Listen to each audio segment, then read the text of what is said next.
Percebo que o tempo já não passa e o homem só desmata. Cada vez mais assim. Era tudo tão bonito, mas voou pro infinito com a temperatura aumentando tanto assim.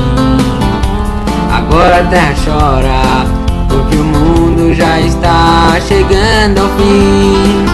Dividido entre dois mundos, sei que está acabando, mas ainda não é o fim. Não sei dizer se vai mudar, mas podemos sim tentar. Reflorestando o planeta, a gente pode melhorar. Você pode ajudar a economizar, porque a água é nossa vida e devemos preservar.